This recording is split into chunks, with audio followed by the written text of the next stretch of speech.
What do you think the year 2050 is going to be like?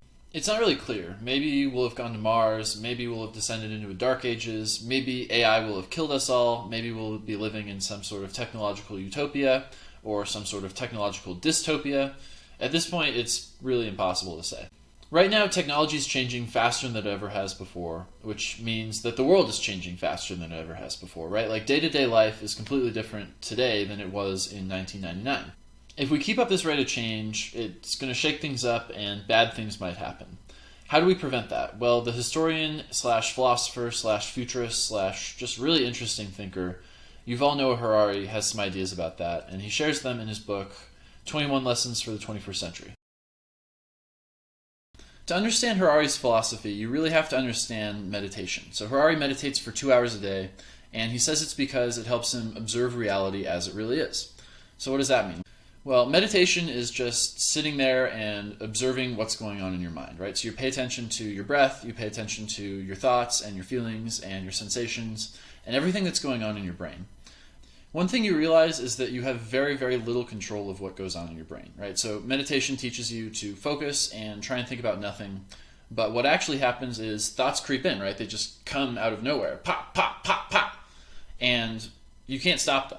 People dating back to at least the ancient Greeks have talked about the soul, right? The soul is supposedly this thing that, every person has it and it's their essence. It makes them who they are. If you don't have your soul anymore, then you're not you anymore. According to this worldview, whenever a person makes a decision, it's their soul making the decision. The problem with this is there isn't actually any scientific evidence for the existence of a soul. In fact, the brain makes decisions based on biochemical processes that are totally outside your control, right? Like you see pizza and hunger chemicals start popping up in your brain and you want the pizza and so you eat the pizza, right? But you're not actually deciding at the end of the day. So why else does Harari meditate? Well, Harari has this idea about collective fictions, right? That he talks about in his book Sapiens, which are basically things that every human believes in that only exist because every human believes in them, right? So for example, take the nation of France. Well, if everybody stopped believing in France, right? If everybody stopped believing that, French people ate cheese and drunk wine and that the borders of France were where they were, then France would no longer exist, right? Like the members of the French government would stop going to work and people would stop waving the French flag and so there would be no more France. Or take McDonald's, right? If everybody stopped believing that McDonald's existed, then the employees wouldn't go to work and the customers wouldn't go in the drive-thru and there would be no more McDonald's. Whereas if a tiger attacked a group of humans and the humans decided, hey, let's stop believing the tiger, if we just wish the tiger away, it'll go away, the tiger would still eat everybody. We need these stories because we can't really cooperate without them, right? Like if we didn't believe in McDonald's or we didn't believe in France, then how are 7 billion people supposed to get along in the world? But these stories can sometimes drive us to do fanatical things, right? For example, if you're Israeli and you hear from childhood that, the meaning in life is to help Israel control the piece of land that they control, you're going to go and kill Palestinians so that you can continue to control this land, that's going to cause a lot of suffering in the world, right? Or if you're a Christian and you're crusading and you're going to go kill Muslims for God, then that's going to cause a lot of suffering. The human brain thinks in stories the same way that like a computer thinks in terms of ones and zeros. But the problem with stories is they just don't tell you everything. And so they leave a lot of stuff out, and it's also easy to add stuff in that shouldn't be there. That makes it really hard to understand how the world actually works. You're not supposed to talk about this stuff in polite company because the system only works if people believe in it, right? So if people stop believing in it, then that's not good. So there's always this trade-off between truth and group cohesion. Meditation helps Harari cut through the bullshit and get to the truth faster. I'll let him tell you in his own words. What chance do I have to really get to know the deep sources of my psychological structures, or to understand the economic system or the political system if I can't observe the reality of my own breath? In 2020, there was this virus that either escaped from a lab in Wuhan or jumped from a bat or a pangolin or whatever and infected a bunch of people and killed a bunch of people and shut down the world economy and caused all this mass panic.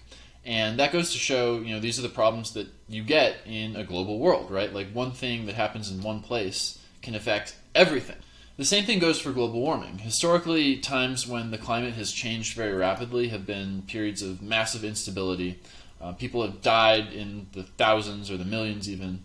And that could be even worse with today's world because everything's so interconnected, right? So if farmland in Africa and in California and Kansas suddenly stops working, what are we going to do to fix it? For most of human history, problems were local and not global. That meant that you needed to get the people around you to cooperate with you, and you might need to get the people in neighboring cities and states to cooperate with you. But you didn't need to get the people on the other side of the world to cooperate with you.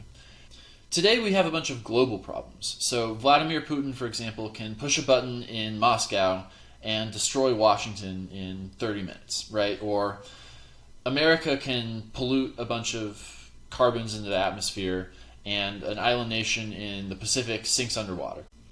Another big potential problem is technology, right? So for example, right now China is basically an Orwellian dictatorship, and they have all these cameras watching you, and they have all this advanced technology to look at what you're doing.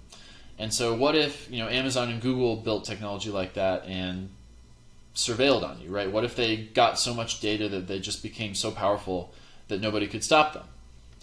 Because these are global problems, they require global solutions. Every single country on Earth has to come together and figure out, what are we going to do about nuclear war? What are we going to do about climate change? What are we going to do about potential AIs run amok? What are we going to do about pandemics? You can't solve these problems by looking inward at your own country. You have to solve them by cooperating with all the other countries. This is kind of hard because every single country on Earth is different. Every country has a different culture. Every country has a different history. And every country has a different way of thinking. And not all countries really want to cooperate with the global community.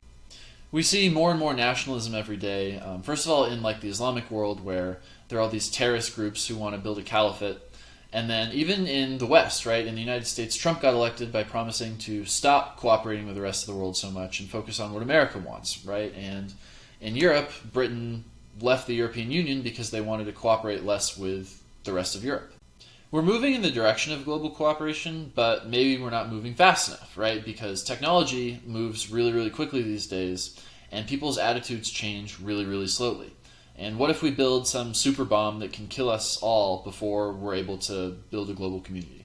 In the 21st century, we're going to have to rethink a lot about how the world works, and we might not be able to do that in time.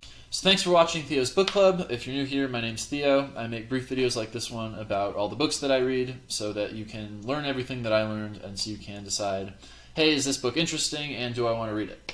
If you like this video, I hope that you'll click the like button right down there.